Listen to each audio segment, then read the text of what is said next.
படிப்படியா நீங்க செந்தில் பாலாஜி வந்து பாத்தீங்கன்னா ஒரு ஹிஸ்டரி ஷீட் ஊழல்வாதின்னு தான் நான் சொல்லுவேன். எல்லா ஆட்சியிலையும் வந்து பாரபட்சம் பார்க்காம ஊழல் செஞ்ச ஒரே ஆள் வந்து செந்தில் பாலாஜி. ஹைகோர்ட்ல போய் அவர் சொன்னாரு, நான் வாங்கின காசெல்லாம் திருப்பி கொடுத்துட்டேன் அப்படின்னு சொல்லி அஃபிடவிட் போட்டாரு. நான் சொல்றேன், நீங்க வாங்கின லஞ்ச காசெல்லாம் திருப்பி கொடுத்துட்டீங்க அப்படின்னா ஹைகோர்ட்டும் வந்து அதுல வந்து ஒரு பெரிய ஒரு முட்டாள்தனமான ஒரு ஜட்ஜ்மெண்ட் ஒன்று கொடுத்தாங்க. முட்டாள்தனமானங்கிறத நான் பதிவே செய்யறேன். Senthil Balaji is a very big cartel. ஆர்கனைசேஷனை வந்து பில்ட் பண்ணி பிசினஸ் பண்றவன் வந்து பாத்தீங்கன்னா ஆர்கனைசேஷன். அதுவே அது இல்லீகலா நீங்க செஞ்சீங்கன்னா அதான் கார்டல். கார்டலுக்கான ஓனர் தான் வந்து பாத்தீங்கன்னா செந்தில் பாலாஜி. எங்க ஆபீஸ்ல நாங்க வந்து நிறைய கேஸ் சுப்ரீம் கோர்ட்ல ஃபைல் பண்றோம். எங்களுக்கு வரதுக்கே 10 நாள் ஆகுது. ஆனா செந்தில் பாலாஜி பாருங்க, முத நாள் மதியானம் ஃபைல் பண்ணி அடுத்த நாள் மார்னிங் வந்து. இதே மாதிரி காவேரிக்கும் நீங்க ஆர்டர் போடுங்க.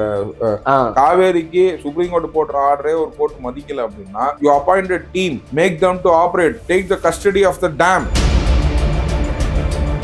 DK சிவகுமார் சும்மா வந்து பாத்தீங்கன்னா அணை கட்டுறதுக்கு வந்து காசு கொடுங்கன்னு சொல்லிட்டு சும்மா சென்ட்ரல் கவர்மெண்ட்டுக்கு சொல்றாப்ல. எந்த ஃபார்மே போகாம யாராச்சும் கொடுப்பாங்களா? DK சிவகுமார் வந்து பாத்தீங்கன்னா கர்நாடகா மக்களை ரொம்ப ஏமாத்துறாரு. தமிழ்நாடு மக்களை ஏமாத்துற விட கர்நாடகா மக்களை ஏமாத்துறாப்ல. Mister DK Shivakumar, one question to you.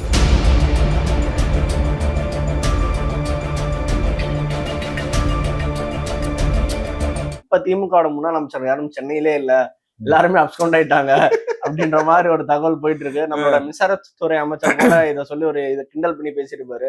நாங்க ஆட்சி வந்ததான் வந்தோம், இங்க யாரும் ஊர்லயே இல்லையாப்பா, இப்படி ஒரு நிலைமை வந்துருச்சப்பா திமுகக்கு அப்படின்னு சொல்லி ரொம்ப கிண்டலா பேசிட்டு இருந்தாரு. சோ இப்ப நம்மளோட இப்ப பிரேக்கிங் நியூஸ்னா நம்மளோட செந்தில் பாலாஜி அவர்கள் தான். அவர் மேல இருந்த அலிகேஷன்ஸ் எப்படி பாக்குறீங்க? ஒவ்வொரு அமலாக்கத்துறை வராங்க, சோதனை போடுறாங்க, லஞ்ச ஒழிப்புத்துறை வராங்க, சோதனை போடுறாங்க. அந்த வீட்டுல அப்படி என்னதான் இருக்குன்னு மக்கள் கேக்குறாங்க. அந்த வீட்டுல அப்படி என்னதான் இருக்கு அப்படின்னு சார். நான் அதை செந்தில் பாலாஜி நீங்க ஆரம்பிச்சீங்கன்னா, செந்தில் பாலாஜி இஸ் வந்து பாத்தீங்கன்னா ஏடிஎம்கேல அம்மையார் ஜெயலலிதா இருக்கும் போதே வந்து பாத்தீங்கன்னா இந்த டிரான்ஸ்போர்ட் ஊழல், ஜாப் ஃபார் ஸ்கேம்ஸ் பண்ணதுனாலதான் வந்து பாத்தீங்கன்னா மினிஸ்டர்ல இருந்து அம்மையார் ஜெயலலிதா தூக்குனதுக்கு அப்புறமும் வந்து பாத்தீங்கன்னா அடுத்த 2016 வந்து பாத்தீங்கன்னா வந்து அம்மையார் ஜெயலலிதா இறந்ததுக்கு அப்புறம் வந்து பாத்தீங்கன்னா அமமுகவுக்கு போறாப்ல. அமமுக போயிட்டு அங்கேயே வந்து ஒன்னு செல்ஃப் எடுக்கலன்னு அங்கே திரும்ப வந்து ரவுண்ட் டேபிள் போட்டு திரும்ப திமுக வந்து கேட்டாப்ல. ஓகேங்களா? செந்தில் பாலாஜிக்கு எதிர்ப்புற யாரு நல்லா பேசியிருக்கான்னு கேட்டீங்கன்னா, எனக்கு தெரிஞ்சு நம்ம அவர் தான் போய் கரூர்ல போய் மீட்டிங் போட்டு இந்த லட்சணத்துல செந்தில் பாலாஜி பேர் கூட முதலமைச்சர் லிஸ்ட்ல இருந்துச்சுன்னு சொல்லி பேசினது யாரு? ஓகேங்களா? முன்னாள் முதலமைச்சர் ஸ்டாலின். ஓகேங்களா? அவர் தான் பேசினார். ஆனா அவரே அவர் கட்சியில சேர்த்துக்கிட்டார். ஓகேங்களா? சோ அப்பயே வந்து பாத்தீங்கன்னா டிரான்ஸ்போர்ட் ஊழல். ஓகேங்களா? அதுக்கப்புறம் வந்து பாத்தீங்கன்னா இவங்க ஆட்சி வந்த பிறகு பாத்தீங்கன்னா இபி மினிஸ்டர் ஆனாரு. அதுல டிரான்ஸ்ஃபார்மர் ஊழல். புரிஞ்சுங்களா? அதுக்கப்புறம் வந்து பாத்தீங்கன்னா இப்ப டாஸ்மாக் ஊழல். ஓகேங்களா? சோ இப்ப வந்து இபில வந்து பாத்தீங்கன்னா வந்து ரேம் திருட்டு போயிருக்கு. கரூர் சம்பவத்துல விசாரணை. புரிஞ்சுங்களா? அதுக்கப்புறம் வந்து நிறைய இந்த மாதிரி வந்து நீங்க படிப்படியா நீங்க செந்தில் பாலாஜி வந்து பாத்தீங்கன்னா ஒரு ஹிஸ்டரி ஷீட் ஊழல்வாதின்னு தான் நான் சொல்லுவேன். புரிஞ்சுங்களா? எல்லா ஆட்சியிலையும் வந்து பாரபட்சம் பார்க்காம ஊழல் செஞ்ச ஒரே ஆள் வந்து செந்தில் பாலாஜி. புரிஞ்சுங்க? இப்ப அந்த ஃபர்ஸ்ட் நம்ம எடுத்த ஜாப் ஃபார் ஸ்கேம் ஊழல்ல நீங்க எடுத்தீங்கன்னா வச்சுக்கோங்க, ஹைகோர்ட்ல போய் அவர் சொன்னாரு, நான் வாங்கின காசெல்லாம் திருப்பி கொடுத்துட்டேன் அப்படின்னு சொல்லி அஃபிடவிட் போட்டாரு.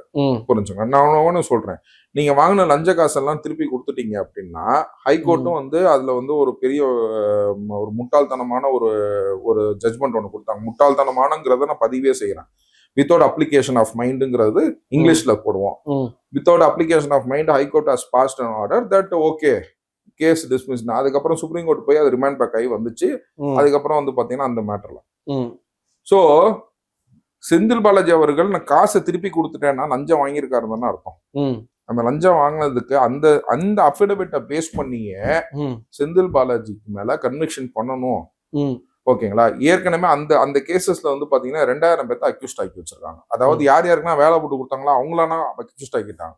அவங்களா ரிமூவ் பண்ணிட்டு சார்ஜ் ஷீட்டை ரீஃப்ரேம் பண்ணி செந்தில் பாலாஜி வந்து he has mentioned that he has given back the money, so it is understood that he has taken bribe அப்படின்னு சொல்லிட்டு செந்தில் பாலாஜி அந்த கேஸ் கன்வெர்ட் பண்ணோம். ரெண்டாவது 7.5 லட்ச ரூபாய் விற்கிற டிரான்ஸ்ஃபார்மரை வந்து பாத்தீங்கன்னா 12.5 லட்ச ரூபாய்க்கு கொள்முதல் பண்ணிருக்காங்க. அந்த வழக்கிலே நீங்க பாத்தீங்கன்னா Senthil Balaji it is very open and wide. இப்ப கூட நமக்கு இப்ப இந்த காலத்திலே வந்து பாத்தீங்கன்னா 7.5 லட்ச ரூபாய்க்கு விற்குது. புரிஞ்சுக்கலாம்? இவர் வந்து 4 வருஷத்துக்கு முன்னாடியே அதை 12.5 லட்ச ரூபான்னு வாங்கியிருக்காரு. அப்படிங்கும்போது அது மெகா ஊழலா நமக்கு தெரியப்படுறதுனால இது பிளாக் அண்ட் ஒயிட் ஊழல். இதுலயே வந்து பாத்தீங்கன்னா சீக்கிரமா சார்ஜ் ஷீட் போட்டு செந்தில் பாலாஜியை வந்து ட்ரையலுக்கு எடுத்துட்டு வரணும்ன்றதுதான் என்னோடது. நெக்ஸ்ட் டாஸ்மாக் கேட்கவே வேணாம். புரிஞ்சுங்களா? இன்னைக்கு இதுல அடிச்சிருக்காங்க. அதாவது இவங்களுக்கு வந்து பாத்தீங்கன்னா டாஸ்மாக் பொறுத்த வரைக்கும் இவங்க ரெப்யூட்டடா வந்து சில பேருங்களை மட்டும்தான் வந்து டிஸ்டிலரிஸ வந்து வச்சே இருக்காங்க. அந்த டிஸ்டிலரிஸ் லிஸ்டனா நம்ம பார்த்தோம்னா அந்த சில டிஸ்டிலரிஸ் இப்ப வந்து அன்னைக்கு போனது எல்லாமே சப்ளையர் இன்ஃபர்மேஷன்ஸ் எல்லாமே நம்ம பார்த்தோம் அப்படின்னா மேஜரா யாருன்னா வந்து சப்ளை பண்றாங்கன்னு கேட்டீங்கன்னா SNJ distilleries. SNJ distilleries has been owned by Jayamurugan and family. புரிஞ்சுங்களா? Who is very close to Stalin family. புரிஞ்சுங்களா? Next Accord distilleries. சிரிக்கிறீங்க, உங்களுக்கே தெரிஞ்சு யார் owner? Doctor S Jagath Ratchagan தான் ஓனரு. புரிஞ்சுங்களா? அதுக்கப்புறம் வந்து கால்ஸ் டிஸ்டிலரிஸ், இது வந்து வாசுதேவன் தான் ஓனரு. அதுக்கப்புறம் கோல்டன் வேர்ஸ் பிரைவேட் லிமிடெட், இது வந்து டிஆர் பாலு ஃபேமிலிக்கு சொந்தமானது. புரிஞ்சுக்கலாம்? அதுக்கப்புறம் மோகன் பிரிவரிஸ், அவர் மோகனுக்கு, மிடாஸ் மோகன் அவரோட சொந்தமானது. அதுக்கப்புறம் எம்பி டிஸ்டிலரிஸ், அவர் பையன் கூட வந்து நேற்று அரெஸ்ட் 5 வருஷம் வந்து அவருக்கு கார் ஏற்றி கொண்டதுக்காக வந்து குடிச்சிட்டு கார் ஏற்றி கொண்டதுக்காக வந்து தண்டனை கொடுத்துருக்காங்க. புரிஞ்சுங்களா? ஸோ இவங்க தான் வந்து major suppliers to the government. So இந்த கம்பெனிஸை தவிர இப்போ நீங்க நல்லா யோசிச்சு பாருங்க. நீங்க கோவா போயிருக்கீங்களா? ஒரு தடவை போயிருக்கீங்களா? அங்க எப்படி இருக்குங்க? எல்லாமே கலர்லாம் வேற ஐட்டம்ஸா இருக்குமா? இருக்குமா? பாண்டிச்சேரி போயிருக்கீங்களா? ஆனா தமிழ்நாட்டுக்கு போயிருக்கீங்களா? ஒரே ரேக்ல ஒரே ஐட்டம் மட்டுமே அடுக்கி வச்சிருப்பாங்களா? நோட் அடுக்கி வச்ச மாதிரி இருக்கும். ஏன்னா இந்த எட்டு இந்த டிஸ்டிலரிஸ்ல இருந்து மட்டும்தான் சப்ளையே இருக்கும். புரிஞ்சுங்களா? ஆனா மத்த ஊர்ல சின்ன ஊர்லன்னா பாத்தீங்கன்னா, பெங்களூர் போயிருக்கீங்களா? பெங்களூர்ல எப்படி இருக்கும்? பெங்களூர்ல எல்லாமே கலரா இருக்குமா? எல்லா பிராண்ட்ஸும் இருக்குமா? ஏன் தமிழ்நாட்டுல இல்ல? ஏன்னா இந்த ஆதிக்கம் தான் வந்து அந்த டிஸ்டிலரிஸ்ல பரவுது. இப்ப இந்த டிஸ்டிலரிஸ்ல வந்து பாத்தீங்கன்னா கோல்டன் வார்ஸ் மட்டும் டிஆர் பாலுக்கு ஃபேமிலிக்கு உண்டானதுக்கு மட்டும்தான் ரைடே போயிருக்காங்க. நான் சொன்ன டிஸ்டிலரிஸ்க்கும் ரைடு போங்கன்றேன். இந்த இதுக்கும் ரைடு போங்க. புரிஞ்சுங்களா? இந்த இதுக்கும் ரைடு போனீங்கன்னா ஏன் இவங்க டிஸ்டிலரிஸை மட்டும் வாங்குறீங்க? மத்தவங்க காய்ச்சறதுனா வந்து என்ன தப்பாவா போச்சு? ஆனா அப்படின்னு பாத்தீங்கன்னா இப்ப நம்ம தாவேக அரசு வந்து எல்லா டிஸ்டிலரிஸும் ஓபன் பண்ணிட்டாங்க. எல்லா டிஸ்டிலரிஸும் வந்து டோட்டலா சப்ளை பண்ணணும்னு. இன்னைக்கு அந்த இதுல வந்து பாத்தீங்கன்னா ஒண்ணு வைக்கிறாங்க. நாங்க பிரைவேட்டுக்கு 2000 கடை கொடுக்க போறோம் அப்படின்னீங்க. நேத்து 10 ரூபா கூட ₹1 ஜாஸ்தியா நாங்க வாங்க மாட்டோம்னு சொல்லிட்டு அவங்களே வந்து அறிக்கையும் விடுறாங்க. ஓகேங்களா? சோ இந்த மாதிரி நடவடிக்கையில வந்து பாத்தீங்கன்னா அரசு வந்து நிறைய விஷயம் நடத்த வேண்டியது இருக்கு. நல்ல விஷயம்னா நடத்த வேண்டியது இருக்கு. ஐ ஆல்சோ சப்போர்ட் தட் இதை பிரைவேட்டைஸ் ஆக்கிருங்க. டாஸ்மாக் மட்டும் கைத்து வச்சுக்கோங்க. தட் இஸ் ஹோல்சேலா நீங்க வந்து டாஸ்மாக் வழியா வரணும். டூப்ளிகேட் சரக்க தவிர்க்க மட்டும். புரிஞ்சுங்களா? இந்த ஒரு ரோல் மட்டும் வந்து கவர்மெண்ட் பண்ணிட்டு அந்த டாக்ஸேஷன் வந்து டாஸ்மாக் எல்லாம் பண்ணிட்டு மற்றபடி வந்து டாஸ்மாக்கு நீங்க ஆர்டர் போட்டீங்கன்னா அவங்க வந்து சப்ளை பண்ணிக்கிட்டே இருப்பாங்க. அப்படின்றத நம்ம பண்ணோம் அப்படின்னா this will be a best generation model for the Tamil Nadu government. இன்னைக்கு நம்ம வந்து பணத்துல வந்து ரொம்ப கம்மியா இருக்கிறோம். புரிஞ்சுங்களா? இந்த காசு எல்லாத்தையுமே வந்து பாத்தீங்கன்னா இப்ப ஒண்ணும் இல்ல, இந்த ஒண்ணும் இல்ல 2000 கடையை வந்து நீங்க தனியாருக்கு கொடுக்குறீங்க. புரிஞ்சு அப்படி கொடுத்தீங்கன்னா உடனே வருமானம் வரப்போகுது. லீஸ் அமௌண்ட் ஃபர்ஸ்டே வந்து கொடுக்க போறோம். ஸோ உடனே வருமானம் வரப்போகுது. அதுக்கு உண்டான பார் கொடுக்க போறாங்க. அந்த பாருக்கும் உடனே வருமானம் உண்டா போகுது. ஸோ இதனால வந்து பாத்தீங்கன்னா immediate revenue to the government also. புரிஞ்சுங்களா? இந்த அட்மினிஸ்ட்ரேஷன் இந்த ரொம்ப நம்ம மனசு உளைச்சல் உண்டாக்குற விஷயத்த வந்து இதுக்காக நம்ம தனி மினிஸ்டர் போட்டு பண்ணிட்டு இருக்கோம். ஸோ அந்த மினிஸ்டருக்கு தனி அடிஷனல் சார்ஜ் கொடுத்து வேற இடத்துல நம்ம சப்போர்ட்டிவா இருக்கலாம். ஸோ இந்த லாபத்தை எல்லாத்தையுமே லூட் பண்ணது யாருன்னு கேட்டீங்கன்னா it is through Senthil Balaji and team. Senthil Balaji is a very big cartel. புரிஞ்சுங்களா? ஒரு ஆர்கனைசேஷனை வந்து பில்ட் பண்ணி பிசினஸ் பண்றவன் வந்து பாத்தீங்கன்னா ஆர்கனைசேஷன். அதுவே அது இல்லீகலா நீங்க செஞ்சீங்கன்னா அதான் கார்ட்டலும். இந்த கார்ட்டலுக்கான ஓனர் தான் வந்து பாத்தீங்கன்னா செந்தில் பாலாஜி. சோ இந்த மாதிரி வந்து பாத்தீங்கன்னா கார்ட்டல்னா தெரியுங்களா? பாபுலோ எஸ்கோபார் போதகட்டுவாங்க அந்த மாதிரி சொல்றேன். புரிஞ்சுங்களா? அந்த மாதிரி ஒரு கார்ட்டலோட பாஸ் தான் வந்து இந்த கரூர் கேங்கோட பிகஸ்ட் பாஸ் இந்த செந்தில் பாலாஜி என்ற பாட்டில் பாலாஜி. அப்படின்னு பாட்டில் பாலாஜினே போடுங்க. ஓகே சார், தமிழ்ல அப்படியே போட்டுறேன். சரிங்களா? ஓகே. சோ இந்த பாட்டில் பாலாஜிக்கு டாஸ்மாக் வழியாக வரும் வாப்பு. ஓகே. இப்ப பாட்டிலை எங்க வைத்திருக்கிறார்? ஓகே, அதுதான் இது. Okay sir. முக்கியமான டவுட் சார், அரெஸ்ட் பண்ணுவாங்களா பண்ண மாட்டாங்களா? ஏன்னா ஒவ்வொரு தடவையும் ஏபி வாங்கிட்டே போயிட்டே இருக்காங்க. இல்ல இது வந்து மக்களோட எதிர்பார்ப்பு அதுவா இருக்கு. ஒருத்தரையாவது அரெஸ்ட் பண்ணி வைங்கப்பா. இல்ல அதாவது என்னன்னு கேட்டீங்கன்னா, மக்கள் ஒண்ணு புரிஞ்சுக்கணும். என்னன்னு கேட்டீங்கன்னா, ஏபி அப்படிங்கிறது வந்து என்னன்னு கேட்டீங்கன்னா, இன்ஃபேக்ட் வந்து ஏன் அவங்கன்னா ஏபி வாங்கிறாங்க. நான் என்ன ஒண்ணு சொல்றேன்னு கேட்டீங்கன்னா, ஹைகோர்ட்ல வந்து ஏபி டிஸ்மிஸ் பண்ணாங்க. எப்பங்க? வியாழக்கிழமை பண்றாங்க. வியாழக்கிழமை காலையில பண்றாங்க, ஏபி டிஸ்மிஸ் பண்றாங்க. மத்தியானமே சுப்ரீம் கோர்ட்ல ஃபைல் பண்றாங்க. இந்த மாதிரி இவ்வளோ ஷிஃப்டா வந்து நீங்க ஒர்க் பண்ண முடியுமா? இது செந்தில் பாலாஜியை தான் முடியும். ஏன்னா ரெகுலர் அக்யூஸ்ட் வந்து எப்போதுமே வக்கீலோட இருப்பான். நாங்க அவங்கன்னா கோர்ட் பேர்டுன்னு சொல்லுவோம். புரிஞ்சுங்களா? சோ உடனே நீங்க போயிட்டு நீங்க ஃபைல் பண்றீங்க. அதுக்கப்புறம் அடுத்த நாள் காலையில ஹியரிங்க்கு வருது.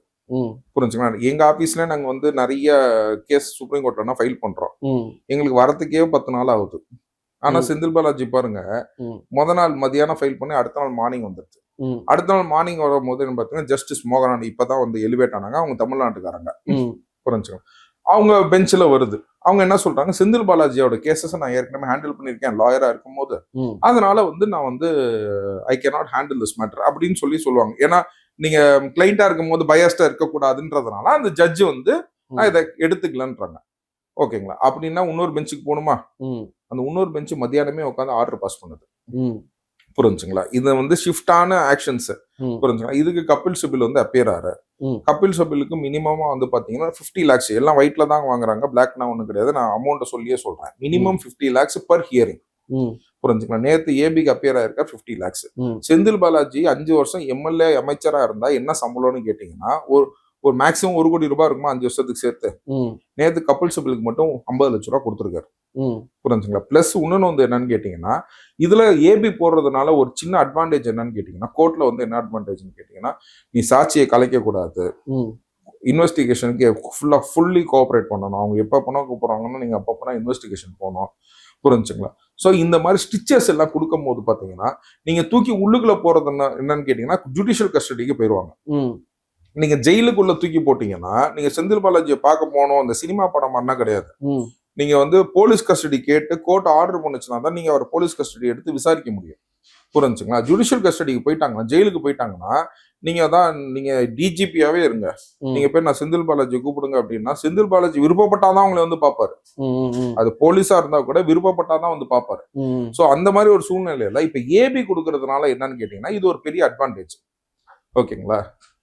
இந்த ஏபி கொடுக்கறதுனால இது ஒரு பெரிய அட்வான்டேஜ். இந்த ஏபில என்னன்னு கேட்டீங்கன்னா, நீ ரெகுலரா வரணும், சாட்சியை கலைக்க கூடாது, இந்த மாதிரி கண்டிஷன்ஸ்லாம் போறதுனால காலையில 10 மணிக்கு வந்துட்டாப்லன்னா செந்தில் பாலாஜி ஈவினிங் 6 மணி வரைக்கும் 7 மணி வரைக்கும் உட்கார சொன்னாங்கன்னா உட்கார்ந்து எல்லாத்தையும் பண்ணி ஆகணும். புரிஞ்சுங்களா? நீங்க இதுக்கு ஜெயில புடிச்சு போட்டீங்கன்னா செந்தில் பாலாஜிட்ட இருந்து இன்ஃபர்மேஷன் வாங்க முடியுமா? ஓகே, அவர் முடியாதுன்னு சொல்லிட்டா முடியாது. ஆமா, முடியாதுன்னு சொன்னா இதுதான் ஜுடிஷியல் கஸ்டடி. ஜுடிஷியல் கஸ்டடிக்கும் போலீஸ் கஸ்டடிக்கும் உள்ள டிஃபரன்ஸே இதுதான். சோ அந்த மாதிரி சூழ்நிலையில வந்து பாத்தீங்கன்னா இப்ப ஏபி கொடுத்தது கூட ஒரு விதத்துல நல்லதுதான் அப்படின்னு சொல்றேன். என்னன்னு கேட்டீங்கன்னா, செந்தில் பாலாஜியை மட்டும்தான் செந்தில் பாலாஜியோட கேஸா அடுத்த நாளே கொண்டு வர முடியுதுங்கிற இந்த ஷிஃப்ட்னஸ், இது நான் வந்து ஜுடிஷியல் சைடும் நான் வந்து வைக்கிறது என்னன்னு கேட்டீங்கன்னா, நாங்க ஃபைல் பண்ற கேஸ்னா உடனே வர மாட்டேதப்பா. வந்து மக்களுக்கு எங்க யோசிக்கிறாங்கன்னு கேட்டீங்கன்னா, ஒருத்தர் செத்து போயிட்டானா புதைக்கிறதுக்கு உடனே நைட்டோட நைட்டா கோர்ட் ஓபன் பண்ணி ஆர்டர் போடுறீங்க. ஒரு கட்சியில கூட்டம் நடத்தணும், பொதுக்குழுல யார் இருக்கணும் யார் இருக்கக்கூடாது, பொதுக்கூட்டம் நடத்தணுமா நடத்த வேணாமா, ஏடிஎம்கே தான் சொல்றேன். நான் வந்து இந்த ஷிஃப்டா பண்றது செந்தில் பாலாஜிக்கு மட்டும் தான் பண்றாங்கன்றது மட்டும் தான் சொல்றேன். இப்ப நான் வந்து என்ன கேட்டீங்கன்னா, செந்தில் பாலாஜிக்கு ஷிஃப்டா நடக்குது, இதே மாதிரி மத்தவங்களுக்கும் நடக்கணும். புரியுதுங்களா? ஜுடிஷியலை பொறுத்த வரைக்கும் என்னன்னு கேட்டீங்கன்னா, சீஃப் ஜஸ்டிஸ் ஆஃப் இந்தியா முன்னாடியே சொன்னது என்னன்னா, no everybody is on queue, everybody is on line, no priority for any person அப்படின்னு சொன்னவங்க இப்ப வந்து ஏன் இந்த மாதிரி கேசஸ் மட்டும் ஷிஃப்டா நடக்குது, மற்ற கேசஸ்னா ஏன் ஷிஃப்டா நடக்க மாட்டேங்குது அப்படின்றது எனக்கு என்னன்னு கேட்டீங்கன்னா, ஜுடிஷியலா வந்து பாத்தீங்கன்னா மக்கள் வந்து கடைசியா நம்புறது வந்து ஜுடிஷியரியா தான். புரிஞ்சுங்களா? அப்படிங்கும் போது வந்து பாத்தீங்கன்னா, செத்து போனவரை புதைக்கிறதுக்கு நைட்டு கோர்ட் ஓபன் பண்றாங்க. ஒரு ஏடிஎம்கே பொதுக்குழு நடத்தணுமா வேணாமாங்கிறதுக்கு நைட்டு கோர்ட் ஓபன் பண்றாங்க. செந்தில் பாலாஜி கேஸ் அடுத்த நாளே ஹியரிங் வருது. இதே மாதிரி எல்லாத்துக்கும் நடக்கணும். புரிஞ்சுங்களா? இதே மாதிரி காவேரிக்கும் நீங்க ஆர்டர் போடுங்க. காவேரிக்கு சுப்ரீம் கோர்ட் போடுற ஆர்டரே ஒரு கோர்ட் மதிக்கல அப்படின்னா, you appointed team, make them to operate, take the custody of the dam. புரிஞ்சுங்களா? Then you operate it. அப்படின்னு சொல்லி சுப்ரீம் கோர்ட் ஆர்டர் போடணும்னு சொல்லிட்டு உங்க சேனல் வழியா நான் ஜுடிஷியரியும் கேட்டுக்கிறேன். இதுல எவ்வளவு விவசாயி செத்து போறான், எவ்வளவு உயிரினங்கள் சாப்பாடு இல்லாம கஷ்டப்படுது, இது எவ்வளவு பெரிய பாவர்ட்டிக்கு காரணம் அப்படிங்கும் போது எந்த கேஸை ஃபர்ஸ்ட் எடுக்கணும்? புரிஞ்சுங்களா? நான் இந்த கருப்பு ஓட்டு கேட்டுட்டு நம்ம கேட்க முடியலன்னா அப்புறம் எதுக்கு சார் இந்த கோட்டை போட்டு நான் உட்காந்துருக்கணும்? நான் கேட்கிறேன். இதே மாதிரி வந்து பாத்தீங்கன்னா தன்னிச்சையாக காவேரி பிரச்சனையில சுப்ரீம் கோர்ட் தலையிட்டு ஒரு கமிட்டி அங்கேயே போட்டு அந்த டேமை வந்து சுப்ரீம் கோர்ட் கண்ட்ரோல்ல ஆப்ரேட் பண்ணணும்னு சொல்லிட்டு உங்க சேனல் வழியா நான் கேட்டுக்கிறேன். கண்டிப்பா சார். சார் இப்ப இந்த அட்வான்டேஜ் என்னன்னா நீங்க சொல்லிட்டீங்க. இன்றையோட இறுதி கேள்வி சார், இப்ப பார்த்தோம்னா இப்ப முக்கியமான பிரச்சனையை நீங்க எடுத்துட்டீங்க. அந்த அணை பிரச்சனை தான், டேம் பிரச்சனை தான். நம்மளோட தமிழக முதல்வர் அங்க போறதா, அங்க போய் ஒரு ஆலோசனை பண்றதா ஒரு தகவல் போயிட்டு இருக்கு. விஜய் சார் ஓகே சொன்னதா ஒரு தகவல் போயிட்டு இருக்கு. விஜய் சார் அங்க போகக்கூடாதுன்னு பல்வேறு கட்சியினர் சொல்றாங்க. இங்கேயே என்ன பண்ணணும்னு நினைக்கிறீங்க? விஜய் சார் போகணுமா, இல்ல இங்கேயே இருக்கணுமா, இல்ல சுப்ரீம் கோர்ட் வழியா போகணுமா, என்ன பண்ணணும்? இல்ல சார், நான் வந்து என்ன சொல்றேன்னு கேட்டீங்கன்னா, எப்பயுமே ஒரு மீடியேஷன் இஸ் a பெட்டர் மோடும்பேன். Where the party sit together and write their own ஜட்ஜ்மெண்ட்ஸ்ங்கிறது ஒரு நல்ல ஒரு வாய்ப்பு அப்படின்றத நான் வந்து சொல்லுவேன். அப்படிங்கும் போது அவரு முயற்சி எடுத்தாரு, அதுக்கு வந்து சிவகுமார் ஒத்து வரல. அப்படிங்கும் போது அதை பத்தி நம்ம நெக்ஸ்ட் பேச வேண்டியது இல்ல. நம்ம சைட்ல எடுத்த முயற்சி வந்து ரொம்ப சரியான முயற்சின்னு சொல்லுவேன். புரிஞ்சுங்களா? ஏன்னா we have to try. First நம்ம தான் வந்து ஒரு மீடியேஷனா வந்து சமரசமா பேசி முடிக்க முடியுமான்னு பார்ப்போம். அப்படி இல்லைன்னா நான் இப்ப சொன்னதுதான், சுப்ரீம் கோர்ட்டை பொறுத்த வரைக்கும் பாத்தீங்கன்னா செந்தில் பாலாஜி கேஸ் அடுத்த நாளே எடுக்கிறீங்க. அதே மாதிரி வந்து பாத்தீங்கன்னா நீங்க போட்ட ஆர்டரை ஒரு ஸ்டேட் கம்ப்ளைண்ட் பண்ண மாட்டேங்குது. அப்படிங்கும் போது you appoint committee and take charge of அந்த கமிட்டிக்கு வந்து எல்லா செலவையும் தமிழக அரசே கூட ஏத்துக்கும். புரிஞ்சுங்களா? Take charge of the dam. அந்த டேம் ஆபரேட் பண்றதுக்கு நமக்கு வந்து உரிமையை மட்டும் கொடுத்தாங்கன்னா போதும். அது I mean will pay the charges to the committee. Committee வந்து ஆபரேட் பண்ணிட்டு யார் யாருக்கு எப்பப்ப டிஎம்சி ஓடணும்னு சொல்லிட்டு ஒரு கமிட்டி வந்து ஆர்கனைஸ் பண்ணணும். புரிஞ்சுங்களா? This can be done by the supreme court itself. The committee has to be formed by the Supreme Court, and as this dam has been causing the trouble for both the states, so this dam has to be handled by a committee which has been appointed by the Supreme Courtங்கிறது தான் என்னோட வாதம். புரியுதுங்களா உங்களுக்கு? ஓகேங்களா? அவங்க வந்து எப்ப யாருக்கு தண்ணி ஒண்ணும், கர்நாடகாக்கு எப்ப தேவை, இதுக்கு எவ்வளவு தேவை, இந்த ட்ரைபுனல்னு போட்டு அது வந்து சும்மாவே தூங்கிட்டு இருக்கு. அப்படிங்கும் போது புதுசா ஒரு ட்ரைபுனல் ஃபார்ம் ஆகணுங்கிறாங்க. ட்ரைபுனல் ஃபார்ம் ஆகி இந்த ட்ரைபுனல் தூங்குறதுக்கு பதிலா சுப்ரீம் கோர்ட்டோட கமிட்டியே டைரக்டா ஒர்க் பண்ணணும் அப்படிங்கறது தான் இன்றைய சூழ்நிலைக்கு நான் கேட்கிற ஒரு பதில். அஸ் அ லாயரா என்னோட பதிவும் நான் பயன்படுத்துறேன். ஓகே சார், இப்ப விஜய் சார் போகணுமா போக வேணாமா, உங்களோட கருத்து என்ன சொல்லு? இல்ல, ஆக்சுவலா வந்து பாத்தீங்கன்னா அவர் எடுத்த முயற்சி வந்து சரியான முயற்சி தான். ஏன்னா இந்த முயற்சி வந்து பாத்தீங்கன்னா முன்னாடியே வந்து புரட்சி தலைவர் எம்ஜிஆர் அவர்கள் எடுத்த முயற்சி. அப்ப என்னன்னு பாத்தீங்கன்னா 370 டிஎம்சி கிட்ட நமக்கு கொடுக்குறேன்னு சொன்னாங்க. நம்ம ஃபைட் பண்ணிட்டு இருந்தோம். இப்ப எவ்வளவுக்கு கேட்டிருக்கோம்? 190 170 டிஎம்சி 200க்கு கீழே. புரிஞ்சுங்களா? அதுதான் கோர்ட் ஆர்டர் ஆயிருக்கு. ஆனா அப்ப நம்ம கேட்டுட்டு இருந்தது 370 டிஎம்சி. கர்நாடகா வந்து அப்ப என்ன சொல்லுச்சுன்னு கேட்டீங்கன்னா, நாங்க 330 டிஎம்சி கொடுக்குறோம், கையெழுத்து போட்டு தரோம் நாங்க. புரிஞ்சுங்களா? சோ அந்த மாதிரி ஒரு விஷயத்த வரும்போது வந்து பாத்தீங்கன்னா, அப்ப வந்து நம்ம கிரேட் கிராண்ட் ஃபாதர் கலைஞர், பல குடும்பத்தின் தலைவர், அவர் என்ன சொன்னாரு? மலையாளத்தை நம்மளை வித்துட்டான்டா, 40 டிஎம்சி கம்மியா சைன் பண்ண போறான் அப்படின்னு அவர் ஒண்ணு பயந்து போய், ஐயோ இது தேவையில்லாத கன்ஃபியூஷன் ஆக போதுன்னு பேக் அடிச்சிட்டார். புரட்சி தலைவரே பேக் அடிக்க வச்சது இந்த கிரேட் கிராண்ட் ஃபாதர் கலைஞர் தான். புரிஞ்சுங்க? அந்த மாதிரி ஒரு விஷயத்துல வந்து இன்னைக்கு 330 கிடைச்சிருந்துச்சுன்னா எவ்வளவு இருக்கும்? நம்ம கோர்ட்டு கேஸ்ன்னு போய் இன்னைக்கு எவ்வளவு கிடைச்சிருக்கு? நமக்கு 190 டிஎம்சி தான் கிடைச்சிருக்கு. அன்னைக்கே கிடைச்சிருந்தா 330 டிஎம்சி அன்னைக்கே 2 பேரும் சைன் போடுறேன்னாங்க. சோ இந்த மாதிரி முட்டாள்தனமான முடிவு எடுக்கிறதுக்கு பதிலா, புரிஞ்சுங்களா, பேச்சுவார்த்தையில அன்னைக்கு எம்ஜிஆர் அவர்கள் பேசி இருந்தாப்னா இதே மாதிரி இந்த கூட இந்த கட்சிகள் எல்லாம் பேசுவாங்க. நிறைய பேர் பேசுவாங்க. ஆட்சியை வந்து அவங்களுக்கு கொடுக்கல, ஆட்சியை யாரு கொடுத்துருக்காங்க? நமக்கு தானே கொடுத்துருக்காங்க. ஐ மீன் தளபதிக்கு தானே கொடுத்துருக்காங்க. அப்படிங்கும் போது he has to take a decision. He has taken the firm decision to meet the DK Sivakumar. ஆனா டிகே சிவகுமார் வந்து பாத்தீங்கன்னா he is a பக்கா, நம்ம அதர் சைடு சீஃப் மினிஸ்டர்ன்றனால நம்ம வேற வார்த்தைகள் பயன்படுத்தல. he is a எப்படி சொல்றது, he used this மேகதான அணை only for his politics. ஏன்னா நேத்து வந்து பாத்தீங்கன்னா ஒன்றிய அரசு வந்து சொல்றாங்க, எந்த விதமான பொல்யூஷன் கண்ட்ரோல் போர்டோ என்வரன்மெண்டல் கிளியரன்ஸோ இந்த அணை சம்பந்தமான எந்த பேப்பருமே என்கிட்ட வந்து என் டேபிள்ல இல்ல. டிகே சிவகுமார் சும்மா வந்து பாத்தீங்கன்னா அணை கட்டுறதுக்கு வந்து காசு கொடுங்கன்னு சொல்லிட்டு சும்மா சென்ட்ரல் கவர்மெண்ட்டுக்கு சொல்றாப்ல. புரிஞ்சுங்களா? எந்த ஃபார்மே போகாம யாராச்சும் கொடுப்பாங்களா? என்வரான்மெண்டல் கிளியரன்ஸ் எல்லா கிளியரன்ஸும் வந்த பிறகு தானே வந்து இந்த பணத்தை வந்து நீங்க கொடுங்க, இதை கட்டுறோம் அப்படின்னு சொல்லி கேட்பாங்க. புரிஞ்சுங்களா? சோ இவர் எந்த விதமான வேலையும் செய்யல. டி.கே. சிவகுமார் வந்து பாத்தீங்கன்னா கர்நாடகா மக்களை ரொம்ப ஏமாத்துறாப்ல. தமிழ்நாடு மக்களை ஏமாத்துற விட கர்நாடகா மக்களை ஏமாத்துறாப்ல. Mister D K. Shivakumar, one question to you. புரிஞ்சுங்களா? Have you applied for any clearance? Have you applied for have any survey has been done? Is any report has been submitted before the union government? இதுக்கு DK. Sivakumar should answer. நான் எதுக்கு இங்கிலீஷ்ல கேட்டேன்னா அவருக்கு தமிழ் தெரியாதும் பாரு, அதுக்காக தான் நான் வந்து இங்கிலீஷ்ல கேட்டேன். இந்த எந்த விதமான பதிலும் இல்லாம, எந்த விதமான அறிக்கையும் கொடுக்காம, எந்த விதமான அப்ளிகேஷன் கூட போடாம துட்ட கூடன்னு சொல்லி யூனியன் கவர்மெண்ட்டை கேட்டுட்டு இருக்கீங்களே, நீங்க ஒரு fake அரசியல்வாதிங்கிறத Karnataka people who is seeing this video will understand. புரிஞ்சுங்களா? Who is seeing this video will understand. Okay. So அந்த இதுல தான் நான் சொல்றேன் வந்து டி.கே. சிவகுமார் இஸ் a பக்கா பொலிட்டிஷியனாவே வந்து இப்போ ஒரு கெட்ட வார்த்தை மாதிரி ஆறது வந்து காரணம் வந்து என்னன்னு கேட்டீங்கன்னா இந்த மாதிரி ராங் பொலிட்டிஷியன்ஸ் ஆனால் மட்டும்தான் அப்படிங்கறத நான் பதிவு செய்யறேன். இவ்வளவு நேரம் நீங்க கொடுத்த ஐடியா எல்லாம் பாத்துருப்பாங்கன்னு நினைக்கிறேன். இது மூலமா ஏதாவது ஒரு ஆன்சர் கிடைக்கும். இவ்வளவு நேரம் இன்டர்வியூ நல்லா இருந்தது சார். இதே மாதிரி இன்னொரு கால் பண்ணி நன்றி. Thank you.